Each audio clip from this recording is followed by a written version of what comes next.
Okay, this week we're starting a new story. We've done The Carpenter's Gift last week, and we were working on inferencing, which means to draw conclusions about things that you had clues about, like the pictures or words they gave you that may have told you something that wasn't written in the story, but you had to kind of guess or use your own schema, which is background knowledge. So we talked about inferencing, we talked about schema, which is your life experiences that help you understand and relate to the characters. Okay? Is everyone's schema the same? No. No, it depends on what you go through, what you experience in your life. That helps you to relate to characters differently. Okay? So the next thing we're going to add in our reading spiral is drawing conclusions. So we've already cut this out. So let's just go over what that means. Drawing conclusions. Can I read it? Authors do not tell us every detail of the story, so we must come to our own conclusions or figure it out on our own. We must use clues in the words and pictures, plus our brains to help us get there. You're going to have to sit still and be quiet. All that shuffling around on the paper, they can hear that on a video, and I'm sure they don't want to hear that. Okay? So drawing conclusions, it kind of sounds like what we did last week, right? For inferencing. Yes. It's not, you have to figure it out on your own. You have to use clues and things in your brains to help us get there. Okay? So it's things that aren't written word for word in the story. You have to figure it out by using other things. Okay? It's just like inferencing. Okay? So, but a conclusion, what does a conclusion mean? If you come to a conclusion of a book, what does that mean? Conclusion means you've come to the end, right? Yes. So usually you're drawing a conclusion at the end of something, okay? So what we're going to do next, you guys have the paper that has the footsteps on it.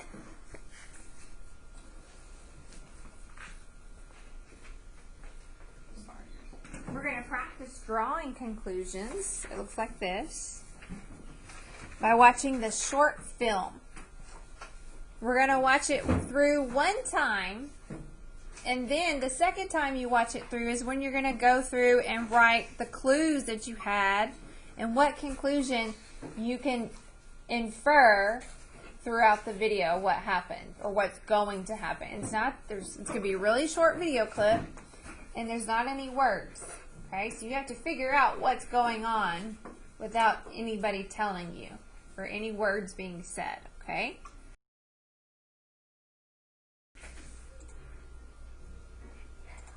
Okay, so remember, before we start this video, you're just going to watch it all the way through and try to figure out what's going to happen, and then we'll be filling in our drawing conclusions paper on the second time we watch it, okay?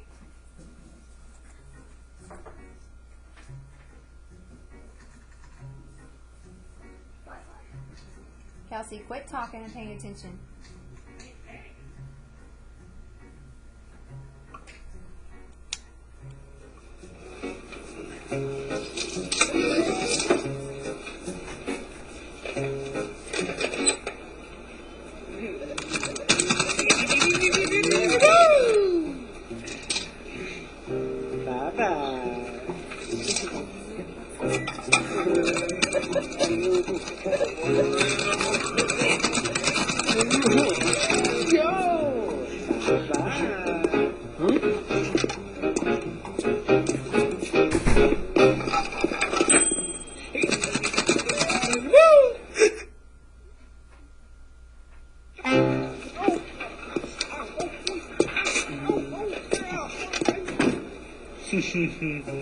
Bye-bye.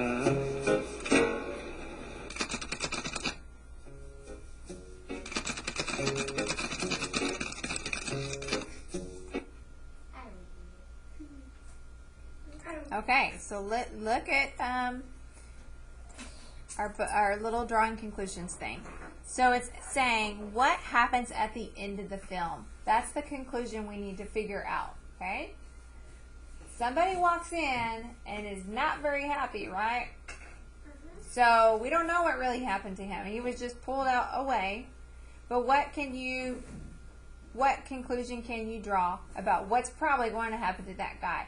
You don't have to write it yet, but just be thinking about that as you're going to watch the video the second time. If you think something bad probably happened to him, you need to be then thinking about what 3 clues were given to help you come up with that conclusion, okay? So let's watch it one more time. Be looking for 3 clues about what you're thinking right now, because I know some of you already know an answer in your head about what probably happened to that guy. Okay? So let's watch it one more time.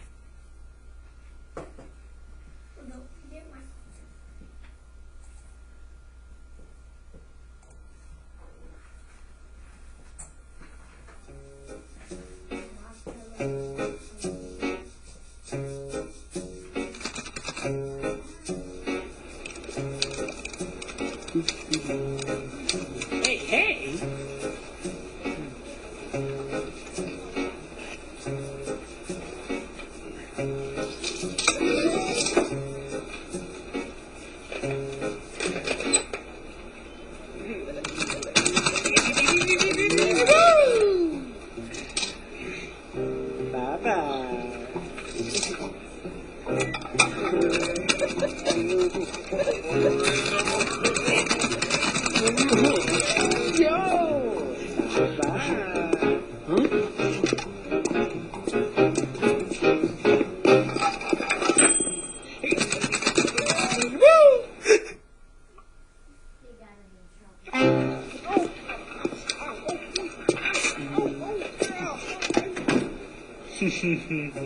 Bye-bye.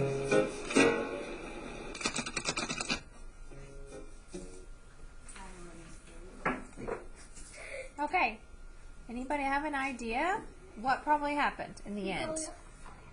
Javea? He probably got in trouble because he wasn't doing what he was supposed to. Right. So that you think that man that came in was his boss? Okay. So his boss probably what? Fired him.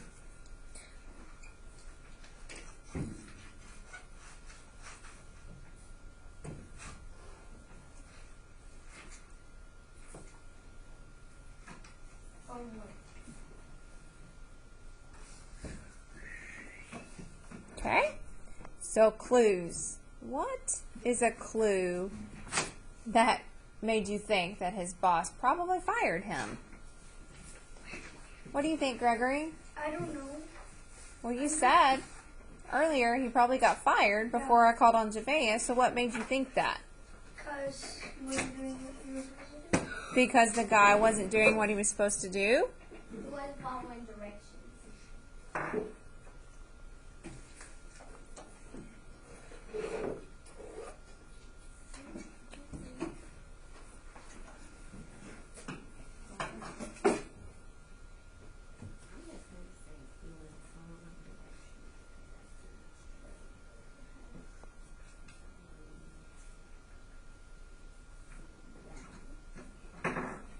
Okay, what's another clue?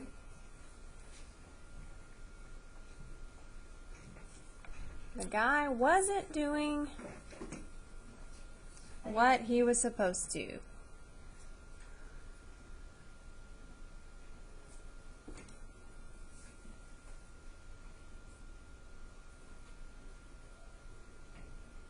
Okay, Brandon, you know another clue? That he was playing games. No, that goes with this. He was playing games. That's not doing what you're supposed to. But what about the guy that walks in? He pulled his ear. He pulled his ear? Yeah. And scared.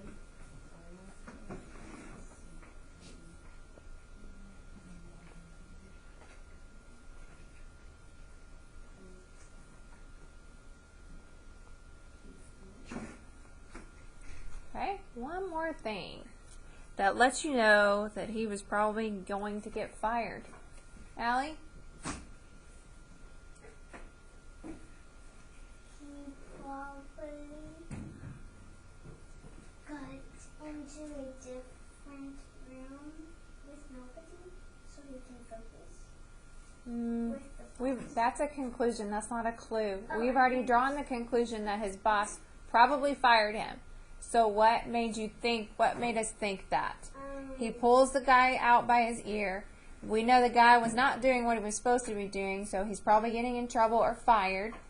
What other thing, when that guy walks in, gave you a clue that, uh-oh, he's probably not going to get a bonus check or get a reward because he was not doing what he's supposed to, but what else?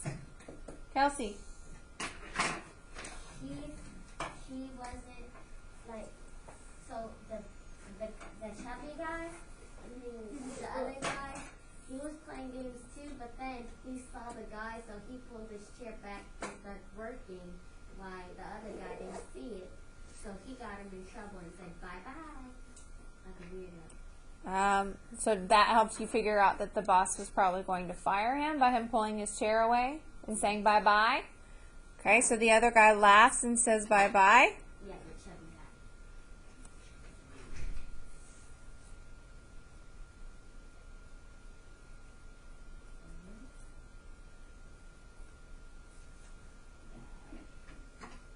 guy. What about the boss?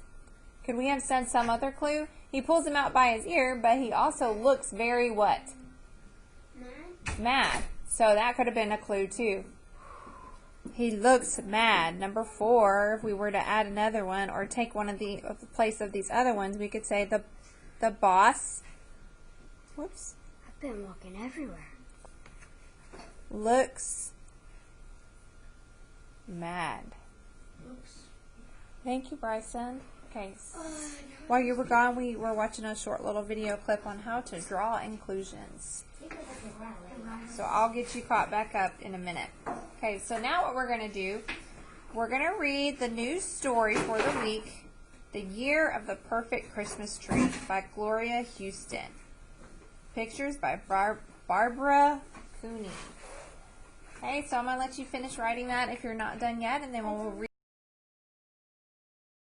So as we are listening to the story, I want you guys to be thinking about what we just practiced, drawing conclusions.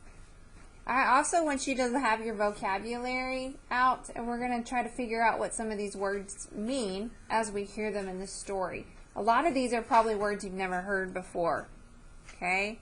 Like laurel or belfry, balsam, pupils, crags, lots of new words, harness, venturesome. Have we heard the word valley? Yes. We heard that in science. Fragrance?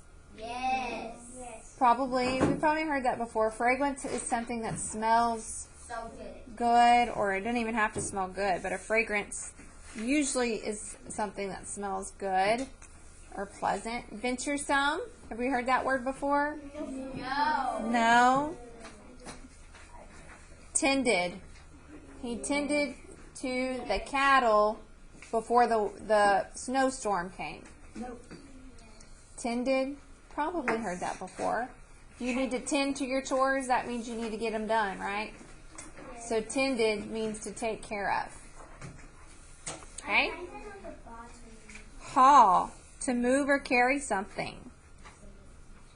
Laurel is actually an evergreen tree with shiny pointed leaves.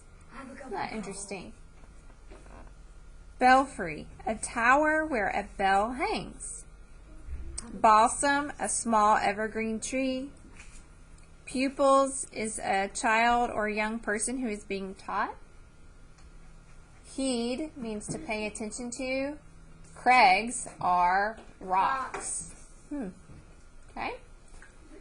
So we're going to listen for these words as we're reading. We're also going to be thinking about drawing conclusion. Okay. The Year of the Perfect Christmas Tree.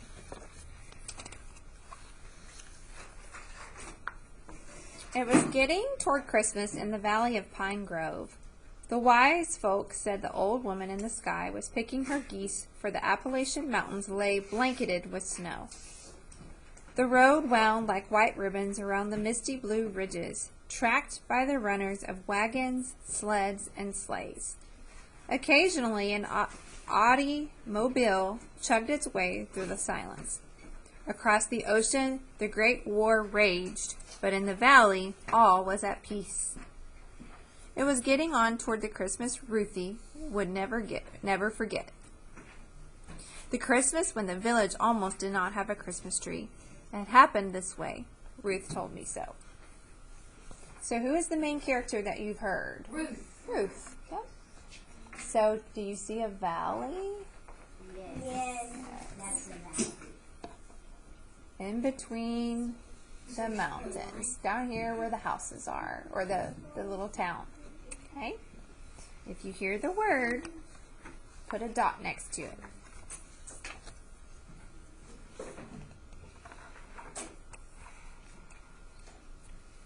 Come, my pretty young'un, Papa had said one day early in the spring. It is time to choose the Christmas tree for the village church. But Papa, Christmas will not come for a long while, said Ruthie. The sarvice trees are just now in bloom. We must choose a special tree and mark it for the coming year. It is the custom in our village, said Papa, for one family to give all the folk in the village and up every hill and holler a Christmas tree for Pine Grove Church. This year it is our turn. Some years a timbering man will give a fat round laurel from the northy coves, the kind the Outlanders call rhododendron. Other years the holler folk may bring a cedar to spread its fragrance throughout the village church. Are hearing all these words? Yeah. Wait, I only heard one. We just said fragrance. There was another one, right? Laurel. Oh, yeah. Okay. What kind of tree shall we have, Papa? Said Ruthie. We shall have a balsam tree, or a balsam Christmas tree, my pretty young'un, said Papa. The balsam grows up the rocky crags where only a venturesome man may go. The balsam is a perfect tree. It grows up high near to heaven. So they're talking about different kinds of trees, right, that they should be picking out. Yeah, I said the word. Yep, they said crags, they said balsam, they said venturesome. So if it said the balsam grows up the rocky crags where only a venturesome man may go, what do you think venturesome means? It means Kelsey? go on an adventure. You've got to kind of go on an adventure and be brave. So a venturesome man has to kind of want to explore and do outgoing things and not be afraid, right? Okay.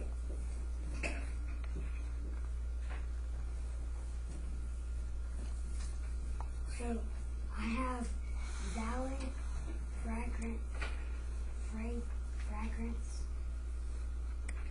So Papa and Ruthie rode on old Pitey's back across the high cliffs and along the crags looking for the perfect balsam Christmas tree.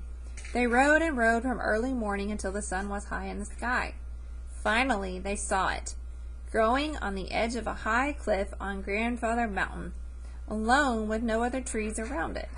Its green color was dark and rich. It was the perfect shape and size, its tip top pointing up to heaven.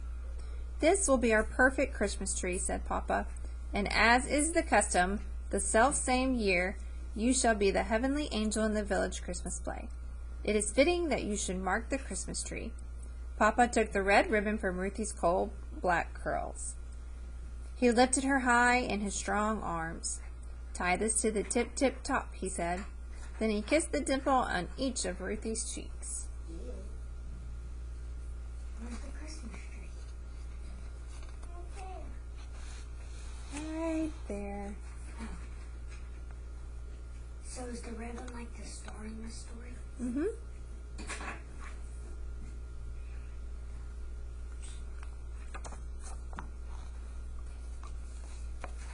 The summer came, and Papa was called away to be a soldier. He went to fight in a war across the sea. That year, the timber was not cut, so Mama had no money to buy coffee, sugar, or cloth for new dresses. Mama and Ruthie drank peppermint tea sweetened with honey. Mama lowered the hems of Ruthie's dresses and embroidered pretty flowers over the tears and mends. Together, they tended the little garden, growing vegetables to eat. And every night, Mama tucked Ruthie into her little bed and listened as she said the same prayer. "Please send my Papa home for Christmas," Ruthie whispered. "And please have old St. Nicholas bring me a doll with a beautiful dress, the color of cream, all trimmed with ribbons and lace." And here's their house. So where do you think they live? And what is the time and setting of this? Bryson?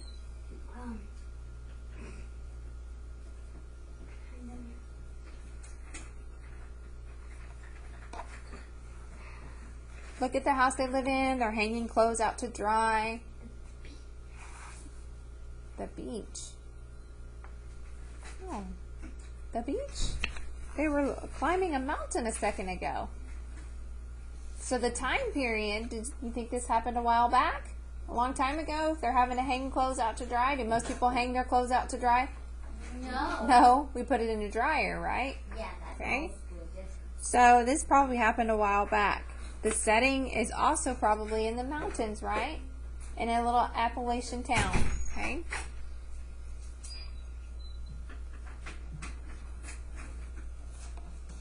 One day that fall, when the dried corn shocks rustled in the breeze, a package came from Papa. In it were soft silk stockings for Mama and blue satin hair ribbons for Ruthie. There was a letter, too. "I will be home for Christmas," the letter said. "The war is finally over. The armistice was signed today." The days passed. Each day Ruthie ran home from school as fast as the deer that fed by the stream. "Is Papa home?" she called as she ran up the steps. But every day Mama said, "Not today. Maybe tomorrow. He will come on the Tweetsy train." The days passed. Ruthie listened for the squeaky whistle of the little train the mountain folk called Tweetsy as it chugged through the valley and up the mountainside. One day, Mama and Ruthie harnessed old Piety to the sled and went to the station to Pineola. But when the other men from the village stepped down from the train, Papa was not with them.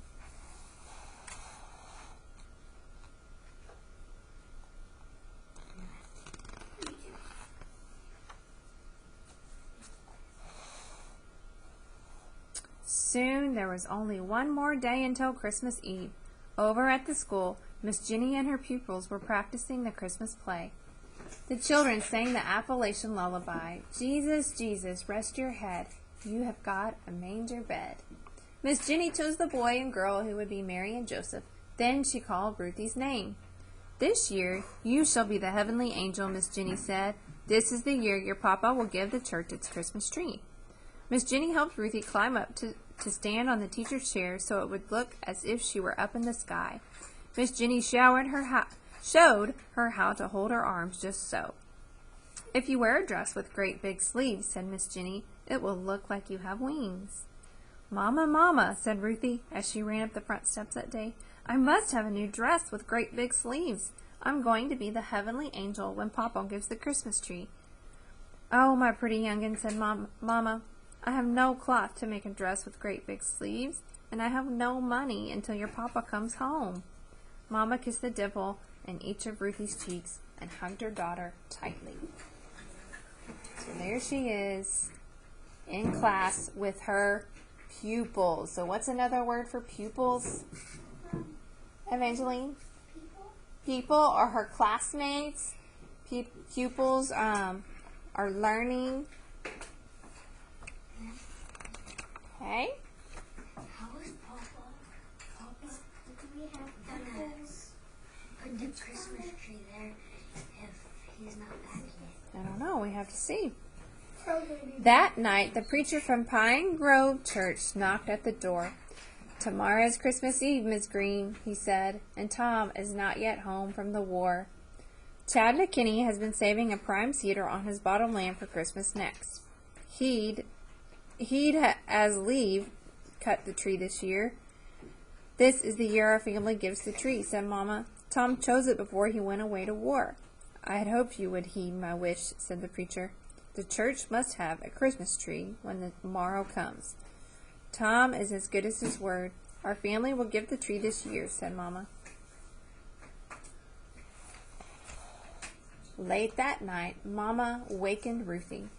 They dressed in their warm coats, hats, and mittens. Mama hitched old Piety to the big sled Papa used to haul fire logs down from the ridges.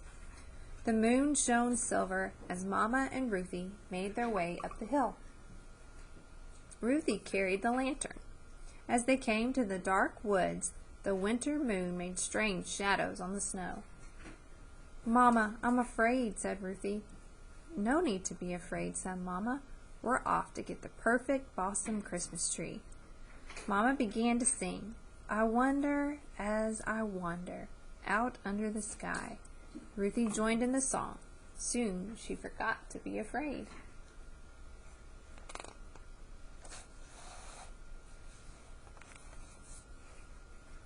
Mama and Ruthie led old Piety and the sled up the hills and across the ridges, but they could not find the perfect balsam.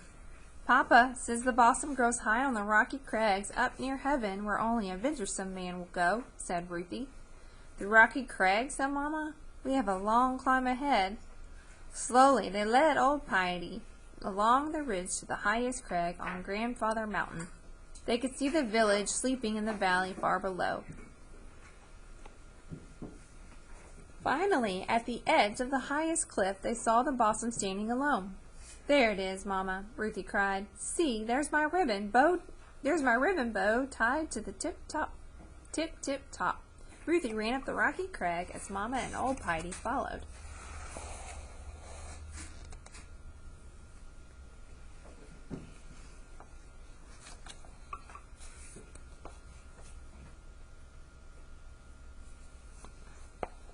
The blade of Papa's axe shone in the moonlight as Mama lifted it high. Thwack! Crack! The sounds echoed through the rocks and hills. Then Mama picked up the saw and said, Take hold of the end, my pretty young'un. Pull as hard as ever you can. Mama pulled, Ruthie pulled, pull, back and forth until the perfect balsam Christmas tree fell softly into the snow. Ruthie and Mama lifted the tree onto the sled and tied it there. Then they made their way down the ridge. I saw 3 ships come sailing in on Christmas Day in the morning, they sang. Through the soft snow they led old Piety to the church. Together they lifted the balsam Christmas tree from the sled and stood it in the corner near the belfry wall. Just as the sun was rising over Doe Hill, they hurried home. Can I see that other picture?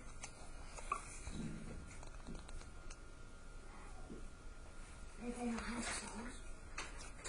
This is a saw, right here. Yeah, then why were they? They don't have a chainsaw. This is a saw that you have to pull back and forth. Oh, yeah. They're old saws. Tucking Ruthie into her little bed, Mama whispered, The folk shall have their Christmas tree, and you shall be the heavenly angel this year. Ruthie fell fast asleep, and Mama sat long by the firelight, sewing as fast as her nimble fingers could move. First, she cut the ribbons and lace from her wedding dress the color of cream. From it, she fashioned a smaller dress with flowing sleeves. Then she took a soft silk stocking, stuffed it with lamb's wool, and stroked it until it was smooth and round. She embroidered it with 2 blue eyes, little black curls, and made a dimple in each cheek. From the scraps of Ruthie's dress, she made a tiny dress just like it, all trimmed with ribbons and lace. She dressed the stocking doll in the tiny dress. What was she making? A dress. What was she making, Ellie? A dress. She embroidered it with 2 blue eyes. So is she putting eyes on a dress? And little black curls and made dimples in the cheek, each cheek? No, what is she making? Evangeline? A doll? A doll.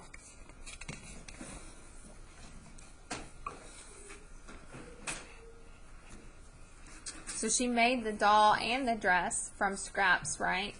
Yes. Okay. The sun was high in the winter sky when a knock came at the door. "Good Christmas Eve, Preacher Alice," Mama said. "Do come in and spell yourself." "Did you hear the news about the Christmas tree?" the preacher said. "A wondrous blossom from up the high crags was found on the belfry porch this morning." Do tell, do tell. What a wonder," said Mama. "And that's not all. It's being told hereabouts that folks who live up the holler heard the angels singing high up on the ridge late into the night. And they were singing Christmas songs," said Preacher Alice.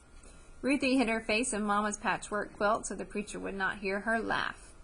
Daylight was fading when Mama helped Ruthie into the prettiest dress Ruthie had ever seen. It was made of the softest silk, the color of cream, all trimmed with ribbons and lace. It had long, flowing sleeves. "If you hold your arms just so," said Mama, "it will look like you have wings."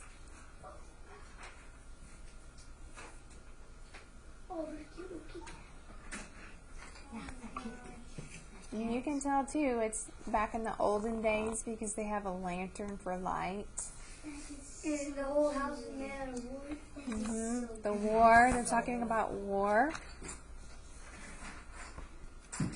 Did their Papa ever make it home? At the church, the ladies of the valley had decorated the perfect balsam Christmas tree. Reflections of the tiny red candles in their shiny holders fastened to the tips of the branches shone in the windows. Tied to the lower branches of the tree were presents wrapped in pretty paper. On the tip top was a tiny angel. The sexton rang the bell. From up and down the river road and from all the hills and hollers, the folk were coming to celebrate the Christmas tree. A choir of children sat by the organ. The three kings waited outside the belfry door. Behind the bedsheet curtains, Mama helped the little Mary put her doll to bed in the manger straw. Ruthie climbed up and stood on the preacher's big chair. The ladies pushed the bedsheet curtains back. Ruthie could see herself in the dark church windows. She was careful to hold her arms just so. In her beautiful dress, it looked as if she had wings. "Behold, I bring you good tidings of great joy," said Ruthie, the heavenly angel.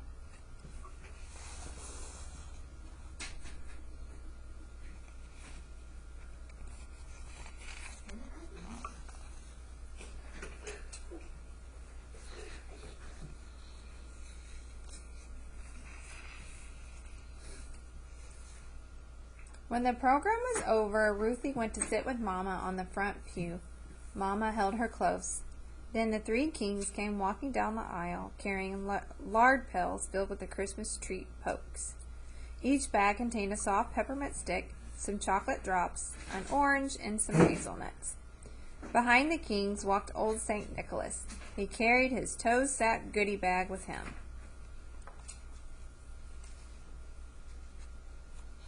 Old St. Nick visited the Amen corner first. He gave each of the deacons a lump of coal or a willow switch. The folk in the church laughed. Then, to all the children who had misbehaved, old St. Nick gave a willow switch or a lump of coal as well. Ruthie had been good that year, so she got a treat poke instead. At last, it was time to call the names on the presents tied to the tree. Every child in the church received a present. Everyone, that is, except Ruthie. A tear slipped down into the dimple in her cheek.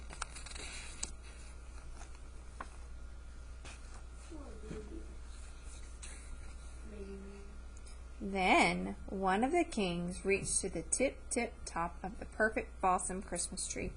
He lifted the tiny angel down. "Why, Ruthie," said old St. Nick, "this tiny angel looks just like you." And it did. The tiny angel was wearing a dress just like Ruthie's. It was made of softest silk, the color of cream. It was trimmed with ribbons and lace. The sleeves were long and flowing, and it looked as if she had wings. The angel's curls were as black as coal, and she had a dimple in each cheek. Ruthie hugged the tiny angel and kissed its silky cheek, which felt just like the silk stockings Papa had sent to Mama. The preacher said the benediction, and St. Nicholas wished to one and all a happy Christmas. Slowly the people began leaving the church. Mama and Ruthie walked out the belfry door. St. Nicholas was standing there. A man in an army uniform stood beside him. "And here is another present for you, Ruthie," said St. Nicholas. Who do you think it is? His dad. Her dad. Her dad. But Ruthie was so busy looking at the tiny angel that she did not notice until strong arms picked her up. "Let me look at you, my pretty young'un," said Papa's voice. And he hugged Ruthie, Mama, and the tiny angel all at the same time. The village folk gathered around the church steps. Someone from the village began to sing, "Silent night, holy night, all is calm, all is bright." The folk in the village joined in. But Papa, Mama, Ruthie, and the tiny angel hardly heard. They just hugged each other some more. And since that time, every year for more than 60 years, a tiny angel has stood on top of a perfect balsam Christmas tree. She wears a dress of softest silk, the color of cream, all trimmed with ribbons and lace. The sleeves are long and flowing, and it looks as if she has wings. The angel has coal black curls and a dimple in each cheek. That's how it happened. The Christmas of the heavenly angel and the perfect balsam Christmas tree. Grandma Ruthie told me so. Grandma Ruthie? So who was telling the story? Grandma Ruthie. No, he said, Grandma Ruthie told me so. So it's Ruthie's grandchild that's telling the story, right? Yes. So if this is a story that's been passed down from generation to generation, what type of story does that make this? Y'all remember? What genre? Yes. Brandon? That is a story about hope from generation to generation. Yeah, what type of story is passed down?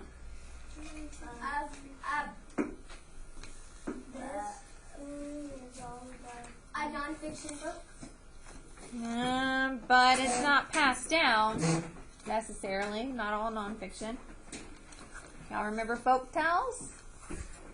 Yes, folk tales. Stories that are passed down from generation to generation. A long, long time ago, they started by word of mouth or oral tradition. The story teaches a lesson. Okay? Did you guys like that story? Yes. Yeah? So when they go to the train station, how do you think Ruthie and her mom feel when they go to the train station and they see other army men getting off the train, but they don't see their dad or husband? Worried. Evangeline? Worried and sad. Probably very sad and very worried. It probably made them very nervous That he was dead. and Not to say dead. very anxious to probably figure out why he wasn't there yet. Okay? When her dad went away, why do you think it was so hard for her mom to get things like cloth and food? Why was it harder when she was there by herself? Bryson? Because the dad, the papa, had a job and the mom didn't. Yeah, usually the dad or the husband was the one that went to work and made the money, and the mom would stay home and take care of things around the house, like cooking and cleaning, sewing clothes for the kids, hanging clothes out on the line, and doing stuff like that. So when he took off and had to go fight in the war, there was nobody there to work and get money for the family. Right, Kelsey? Yes. What did I just say?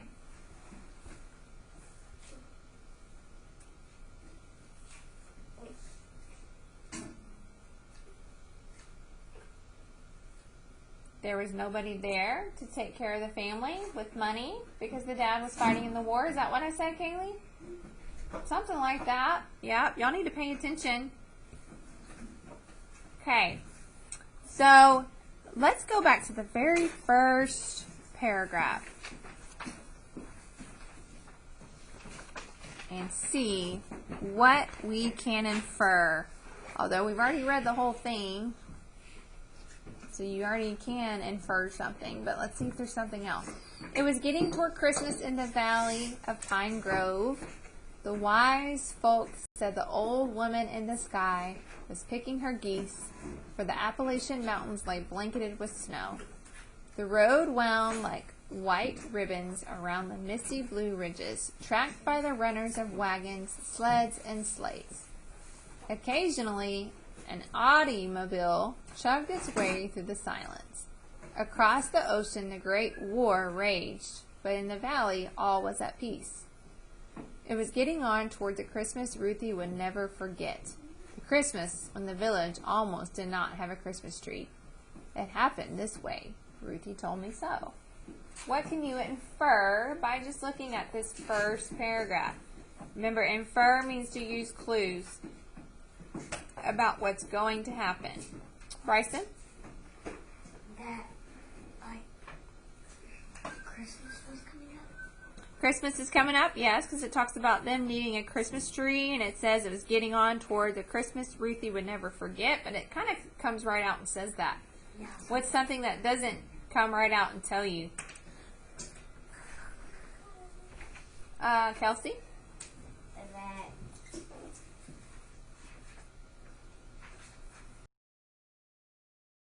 Okay, we're going to stop there for today with our story.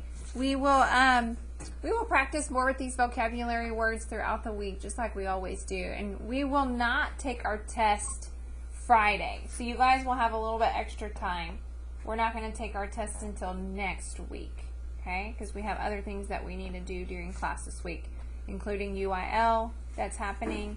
So just know that do not throw this away on Friday, because we will be studying them over the weekend and into next week also. Got it?